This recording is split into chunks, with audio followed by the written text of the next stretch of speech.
pagi, Bapak-Bapak dan para profesional dimanapun Bapak-Bapak berada pada hari ini. Tema kita hari ini adalah rahasia kepemimpinan yang tangguh, yaitu dengarkanlah suara Tuhan dan hidup. Yang diambil dari Yesaya 55 ayat 1 sampai 5. Yang itu dengan kepemimpinan inspiratif dari Maria Angelita Ressa, yaitu adalah seorang pemenang Nobel Perdamaian tahun 2021. Kita hidup dalam dunia yang penuh informasi, tetapi kekurangan hikmat. Dunia yang penuh suara, tapi kosong dari kebenaran sejati. Setiap hari kita dibombardir oleh statistik, opini, tuntutan, namun pertanyaan sebenarnya adalah siapa yang kita dengarkan? Apakah suara dunia yang berkata lebih cepat, lebih kuat, lebih terkenal, atau suara Tuhan yang berkata, datanglah padaku, dengarkan aku, maka jiwamu akan hidup. Inilah saatnya Bapak-Bapak dan Ibu, para personal, maupun dimanapun Bapak-Bapak berada, dunia membutuhkan jenis kepemimpinan yang baru. Kepemimpinan yang tidak lahir dari ambisi, tetapi dari keintiman, bukan dari strategi, tapi dari ketaatan.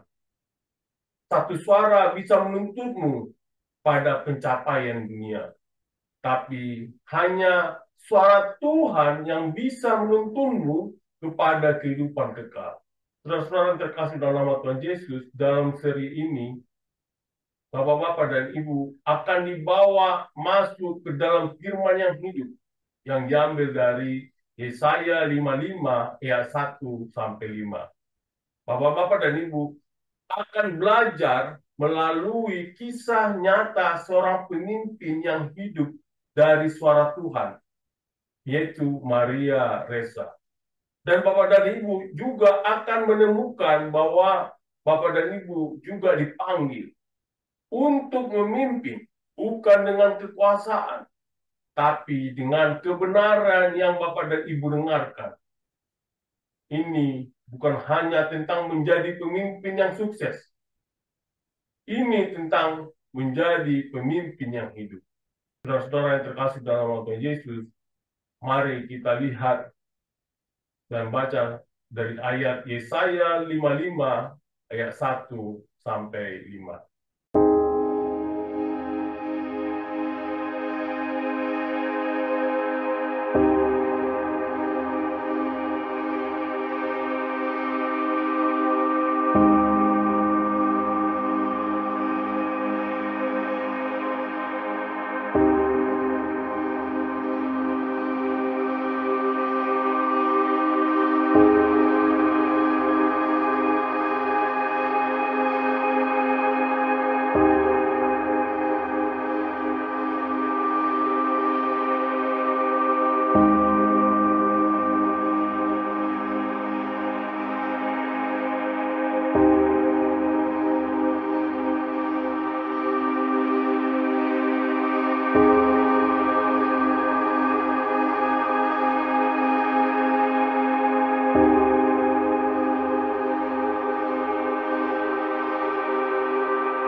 The Norwegian Nobel Committee has decided to award the Nobel Peace Prize for 2021 to Maria Ressa and Dmitry Muratov for their efforts to safeguard freedom of expression, which is a precondition for democracy and lasting peace. Filipino and Rappler CEO Maria Ressa and Russian journalist Dmitry Muratov win the prestigious Nobel Peace Prize for 2021. This year's Peace Prize to Maria Ressa and to Dmitry Muratov is not a prize to journalism as such. It is a prize that, in fact, honors the freedom of expression. And the freedom of expression is not only a fundamental human right, but it is a vital instrument to create peace. A champion of press freedom in the Philippines, Ressa is the first Filipino Nobel laureate. The award comes at a time when journalists, not only in the Philippines, but all over the world, continue to face harassment for holding power to account. Defend! Defend! Defend press freedom! Ressa has been the target of threats and harassment online since President Rodrigo Duterte rose to power in 2016. It's a shock, but the fact that a journalist from the Philippines and a journalist from Russia won the Nobel Peace Prize tells you about the state of the world today and the state of the Philippines. Ressa founded the online news site Rappler in 2012. Rappler's critical reporting of the government's war on drugs and corruption has earned Duterte's ire. Rappler tried to pierce the identity, and you will end up American ownerships. Rappler, your articles are ripe with innuendos and pregnant with falsity. The order of arrest, the arrest warrant, and then... Ressa and Rappler face at least 7 active cases to date. In January 2018, the Philippine government tried to shut down Rappler.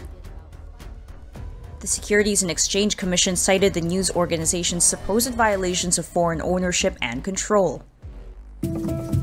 In the same year, Ressa was named Time Magazine's Person of the Year, calling her and other journalists the guardians of the truth.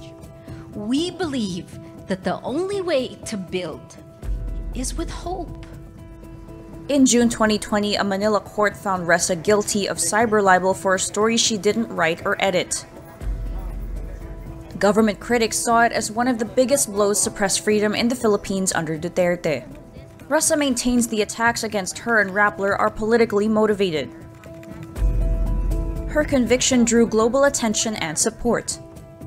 I have covered every single administration since 1986, and I have never seen such an erosion of the rights that are guaranteed in the Philippine Constitution.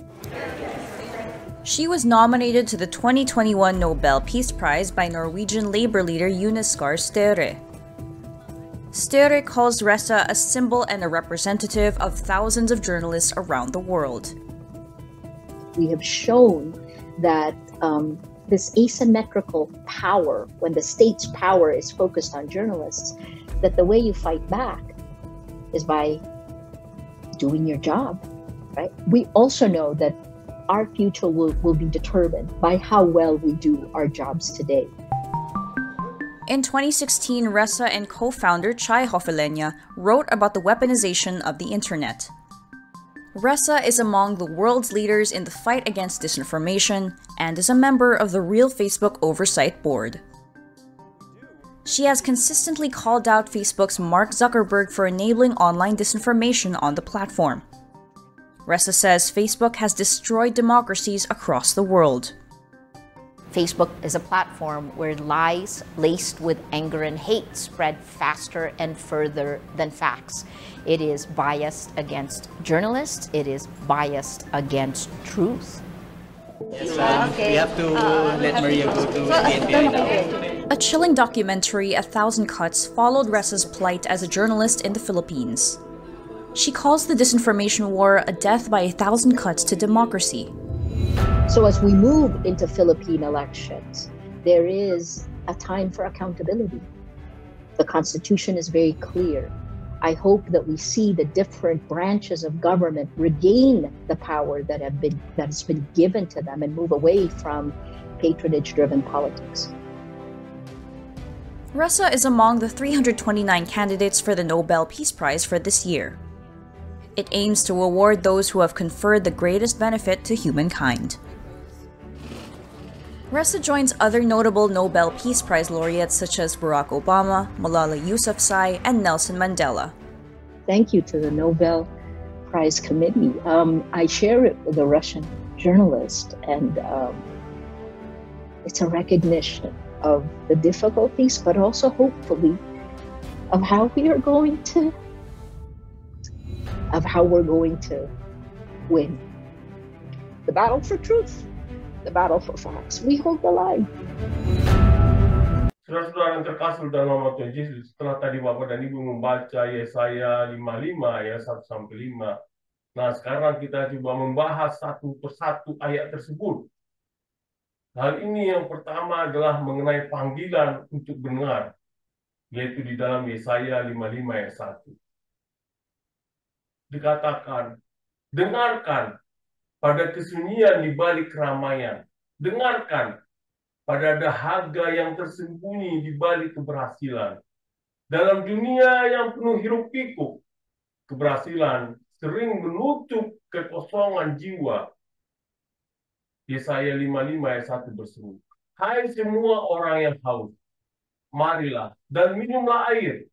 Dan orang yang tidak punya uang pun, marilah, terimalah gandum tanpa uang pemberi makanan, dan makanlah juga anggur dan susu tanpa bayaran. Ini bukan undangan komersial.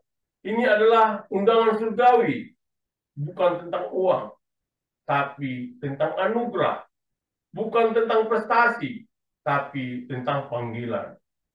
Seorang CEO, seorang pemimpin, bisa saja memimpin ratusan orang, namun tetap merasa kering secara rohani. Seorang profesional bisa punya jadwal padat, tapi tetap merasa kosong. Inilah paradoks zaman kita. Penuh dari luar, namun kering di dalam. Maria Ressa, seorang pemenang Nobel perdamaian, memahami hal ini. Dia tidak mengejar kekuasaan. Dia mencari kebenaran. Dan pencariannya dimulai dengan berbicara, tapi dengan benar. Tapi dengan mendengarkan suara hati.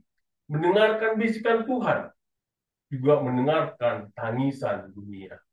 Kepemimpinan sejati bukan dimulai dari aksi, tapi dari kehadiran. Dan diam yang mendalam dari mendengarkan bukan hanya data, tapi juga suara Tuhan. Pemimpin yang besar bukanlah mereka yang paling banyak bicara, tetapi mereka yang paling dalam mendengarkan. Sebelum Bapak dan Ibu memimpin orang lain, izinkan Tuhan memimpin Bapak dan Ibu. Dengarkan suaranya, datanglah. Bukan untuk lebih banyak, tapi untuk menerima kehidupan yang sejati. Saudara-saudara yang terkasih dalam nama Tuhan Yesus, bagian kedua ini adalah undangan kepada kelimpahan. Itu diambil dari Yesaya 55 ayat 2. Kita hidup di zaman kelimpahan. Ribuan pilihan. Segala sesuatu bisa dibeli, dipesan, dikonsumsi. Tapi mengapa kita tetap merasa kosong? Mengapa Bapak dan Ibu membelanjakan uang untuk sesuatu yang bukan roti dan hasil rezeki payah Bapak dan Ibu untuk sesuatu yang tidak mengenyangkan? Yesaya 55 ayat 2. Firman ini tidak menyalahkan kerja keras, tapi ia mempertanyakan arah dan jerih payah itu. Untuk apa Bapak dan Ibu lelah? Untuk apa kamu membayar harga hidupmu? Kepemimpinan modern sering diukur dari performa, target, angka, hasil. Namun Tuhan bertanya, apakah semua itu sungguh mengenyangkan jiwamu? Maria Ressa kena di puncak karier di media besar. Tapi ia tahu, popularitas bukanlah kepuasan. Ia memilih jalan yang sempit. Mendirikan Rappler bukan untuk rating, tapi untuk kebenaran. Nah, ketika Maria meninggalkan kursi tinggi di CNN, yaitu dia akhirnya mulai dari nol di ruang kecil bersama tim media, tim muda, dan ini kita Bapak dan Ibu suruh pelajari bahwa dunia memberi kita roti palsu, pengakuan sesaat, pujian kosong, prestise tanpa makna, tapi jiwa kita tidak bisa hidup dari itu. Pemimpin sejati tahu apa yang benar-benar mengenyangkan. Mereka tidak tertipu oleh pujian dunia. Mereka lapar akan kebenaran, keadilan, dan suara Tuhan. Kenyang bukan hanya soal perut, tapi tentang makna. Kepemimpinan yang sejati tidak dimulai dari kelimpahan materi, tapi dari kelimpahan jiwa. Tuhan tidak hanya memanggil Bapak dan Ibu untuk bekerja lebih keras. Dia mengundang Bapak dan Ibu untuk hidup lebih dalam. Jangan buang hidupmu mengejar remah-remah saat ada pesta surgawi yang menunggumu. Di bagian ketiga, saudara-saudara terkasih dalam Ibu, adalah tentang kekuatan mendengarkan aktif, yaitu kita bisa mengambil dari Yesaya 55 ayat 3. Dunia hari ini penuh suara. Semua bicara, semua memberi pendapat, semua ingin didengar. Tapi siapa yang benar-benar mendengarkan? Yesaya 55 ayat 3 mengatakan, sendengkanlah telingamu dan datanglah kepadaku. Dengarlah, maka jiwamu akan hidup. Mendengar bukan sekedar mendengar bunyi, tapi memberi perhatian, mendengarkan dengan jiwa. Dalam kepemimpinan, banyak yang mengira kekuatan ada di kata-kata. Padahal kekuatan sejati ada dalam keheningan, dalam kesadaran untuk mendengarkan apa yang tidak diucapkan. Maria Ressa memahami hal ini. Sebagai jurnalis, dia tidak hanya mencari fakta, ia mendengar cerita, ia mendengar penderitaan, ia mendengar ketidakadilan. Mendengarkan aktif adalah tindakan pemberontakan terhadap dunia yang terlalu cepat. Itu adalah tanda kasih, tanda kerendahan hati, tanda kepemimpinan sejati. Pemimpin yang hebat bukan yang berbicara paling keras, tapi yang paling jeli dalam mendengarkan suara Tuhan, suara hati nurani, dan jeritan orang yang terpinggirkan. Jiwa manusia tidak hidup dari pujian, tidak hidup dari statistik, atau tidak hidup dari tepuk tangan. Jiwa hidup dari suara Allah. Dan suara itu seringkali pelan, tenang, tapi menghidupkan. Jangan biarkan dunia menenggelamkan suara Tuhan dalam hidup Bapak dan Ibu. Ambil waktu, dengarkan dengan hati. Karena saat Bapak dan Ibu benar-benar mendengarkan, di sanalah hidup Bapak dan Ibu dimulai. Saudara-saudara terkasih dalam nama Tuhan Yesus, bagian keempat ini adalah merangkul perjanjian kekal yang kita bisa ngambil di Yesaya 55 ayat 3b. Kepemimpinan sejati bukan sekedar jabatan. Itu adalah janji suci. Di tengah dunia yang penuh kontrak sementara dan komitmen sementara, Yesaya 55 ayat 3b menawarkan sesuatu yang tak tergoyahkan. Dikatakan demikian, aku akan mengikat perjanjian kekal dengan kamu, sesuai dengan kasih setia yang teguh kepada Daud. Perjanjian ini bukan tentang syarat, tapi tentang kesetiaan. Bukan tentang apa yang bisa Bapak dan Ibu lakukan untuk Tuhan, tapi apa yang Tuhan sudah lakukan untuk Bapak dan Ibu. Di zaman ini, komitmen menjadi langka. Pemimpin sering berpindah arah demi keuntungan, tapi Tuhan mencari mereka yang berdiri teguh dalam badai, dalam kesunyian, dalam ketidakpastian. Maria Ressa tidak bersinar karena dia mengejar kekuasaan, tapi karena dia berpegang teguh pada janji, bukan janji dunia, tapi janji pribadi untuk hidup dalam kebenaran, apapun resikonya. Daud tidak sempurna, tapi dia setia. Dia gagal, tapi dia kembali. Dia jatuh, tapi dia tetap percaya. Kepemimpinan yang sejati bukan tentang ketidaksempurnaan, tapi tentang perjanjian, tentang keputusan untuk terus setia, bahkan ketika tidak ada yang melihat. Tuhan tidak mencari pemimpin yang terkenal. Dia mencari pemimpin yang setia, yang memimpin bukan dengan kebisingan, tapi dengan komitmen. Kepemimpinan sejati lahir dari perjanjian, bukan promosi, dari panggilan, bukan pencitraan. Tuhan tidak memanggil Bapak dan Ibu untuk jadi populer.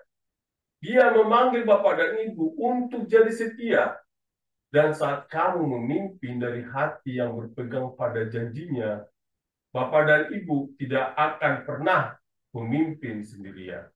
Di bagian ini kita bisa melihat menjadi saksi dan pemimpin, yaitu diambil dari Yesaya 55 ayat 4.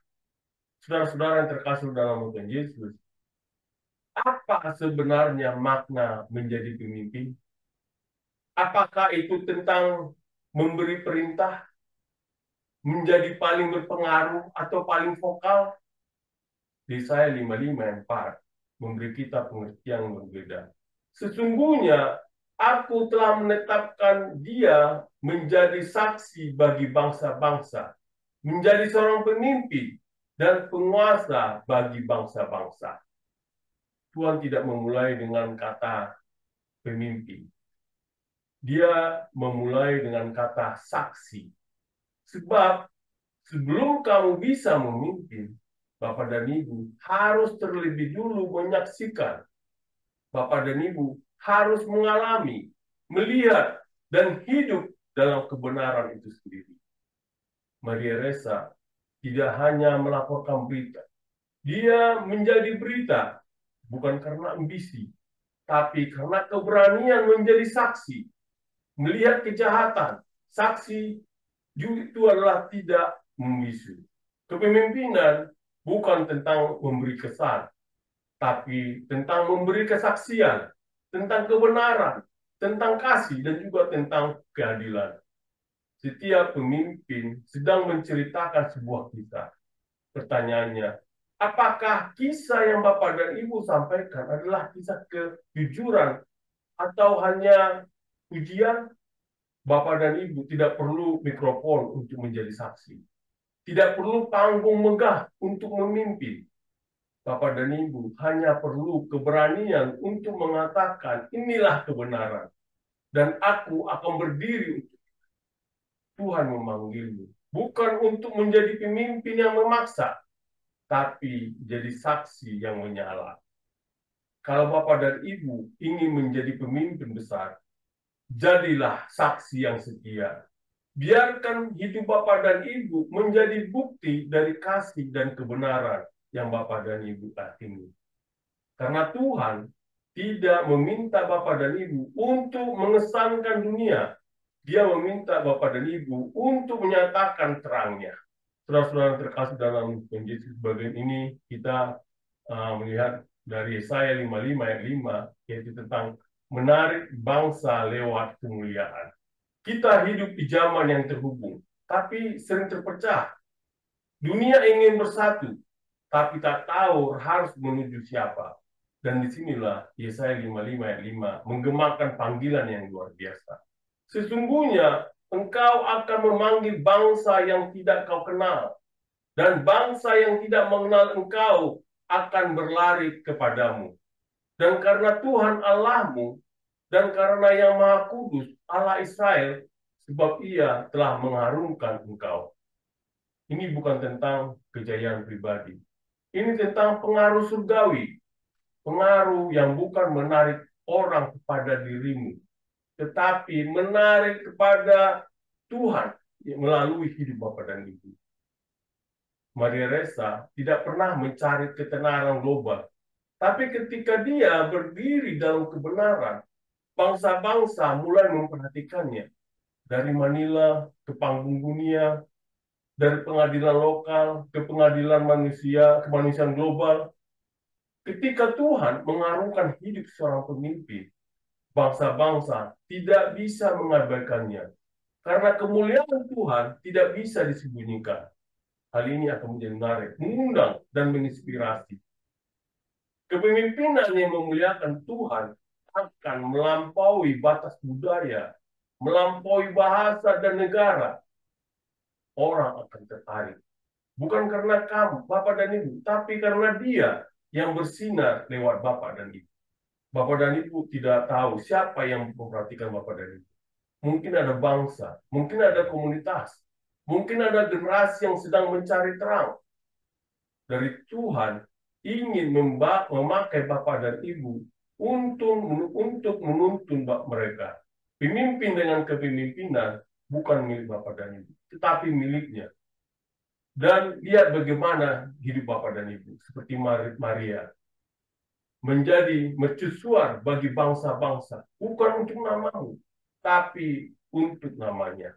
Bagian ini, saudara-saudara terkasih, adalah mengenai prinsip kepemimpinan Maria Ressa, mengenai kebijaksanaan modern untuk memimpin masa kini. Maria Ressa bukan hanya simbol perlawanan. Dia adalah arsitek kepemimpinan yang tahan uji zaman. Dalam dunia penuh kebisingan digital, disinformasi, dan tekanan kekuasaan, Maria membangun jalan yang kokoh bernama integritas. Berikut ini 7 prinsip yang membentuk kepemimpinan Ressa, yang bisa juga menjadi fondasi bagi Bapak dan Ibu sebagai pemimpin masa kini. Yang pertama adalah kepemimpinan dimulai dengan keberanian moral. Courage is muscle, katanya. Keberanian bukan momen besar sesaat, tetapi otot yang kamu latih setiap hari. Pemimpin sejati memilih prinsip daripada popularitas. Yang kedua adalah kebenaran adalah fondasi kepemimpinan. Tanpa fakta, tak ada kebenaran. Tanpa kebenaran, tak ada kepercayaan, katanya. Jika Bapak dan Ibu tidak membela kebenaran, Bapak dan Ibu sedang memimpin dalam kebohongan. Prinsip ketiga, melek digital adalah keahlian wajib. Dunia telah berubah. Algoritma kini bisa membentuk opini. Pemimpin yang bijak harus memahami kekuatan dan bahaya ruang digital. Prinsip keempat adalah transparansi adalah kekuatan. Transparansi adalah penangkal korupsi. Pemimpin yang otentik tidak menutup kelemahan, tapi mengubahnya menjadi kekuatan. Prinsip kelima, kepemimpinan kolektif, bukan individualis. Ini bukan tentang saya, tapi tentang kita. Apa yang kita perjuangkan bersama, katanya. Pemimpin sejati menciptakan pemimpin lain, bukan sekedar pengikut. Prinsip keenam adalah perjuangan lokal, dampak global. Kekuasaan bersifat global, maka perlawanan juga harus global. Bapak dan Ibu tak pernah tahu siapa yang terinspirasi oleh keberanian Bapak dan Ibu. Prinsip ketujuh adalah harapan adalah strategi, bukan emosi. Kita tidak punya kemauan untuk sinis. Kita harus terus membayangkan dan memperjuangkan masa depan yang lebih baik. Harapan adalah tindakan, bukan angan. Maria Ressa tak hanya bertahan dalam badai. Dia mengajarkan kita cara menari di dalamnya. Dan Bapak dan Ibu juga bisa. Dengan prinsip, dengan iman, dan dengan terang. Saudara-saudara yang terkasih dalam nama Tuhan Yesus, bagian ini adalah mengenai hiduplah sebagai pemimpin yang dipanggil. Yaitu firman terakhir dari Yesaya 55 ayat 1-5. Bapak dan Ibu sudah mendengar panggilan itu. Bapak dan Ibu sudah menyaksikan kisahnya. Dan Bapak dan Ibu juga sudah meresapi firman-Nya. Sekarang, bukan untuk mengagumi dari kejauhan, tapi untuk menjadi, untuk menghidupi. Yesaya 55 bukan hanya puisi kuno. Ini adalah naskah hidup Bapak dan Ibu. Undangan langsung dari Tuhan. Bukan untuk menjadi sukses, tapi untuk menjadi hidup. Bapak dan Ibu, ya Bapak dan Ibu dipanggil untuk lebih dari sekedar pencapaian. Lebih dari posisi, lebih dari pengaruh. Bapak dan Ibu dipanggil untuk hidup dalam cahayanya. Maria Ressa tidak memimpin karena dia ingin disorot, tapi karena dia memilih untuk menjawab panggilan. Bapak dan Ibu juga dipanggil untuk hal yang sama. Mungkin bukan untuk panggung dunia, tapi untuk ruang kerja, di rumah tangga, di komunitas, di kantor, atau tempat ibadah Bapak dan Ibu. Di sanalah kepemimpinan surgawi dibutuhkan. Bapak dan Ibu tidak perlu sempurna. Dan juga Bapak dan Ibu hanya perlu bersedia. Yesaya 55 ayat 1-5 memanggil Bapak dan Ibu untuk mendengarkan, menyambut kelimpahan, hidup dari kebenaran, berpegang pada janji, menjadi saksi, menarik bangsa, berdiri dengan prinsip, dan hidup sebagai pemimpin yang dipanggil. Bapak dan Ibu tidak diciptakan untuk bersembunyi. Bapak dan Ibu diciptakan untuk memimpin dengan keberanian, memimpin dengan integritas, dan memimpin dengan gema surga dalam suara Bapak dan Ibu. Seperti Maria, seperti Daud, seperti Kristus. Sekarang pergilah, pimpin hidup yang membuat bangsa datang. Dengarkan Tuhan, dan hiduplah. Stay profesional. Amin.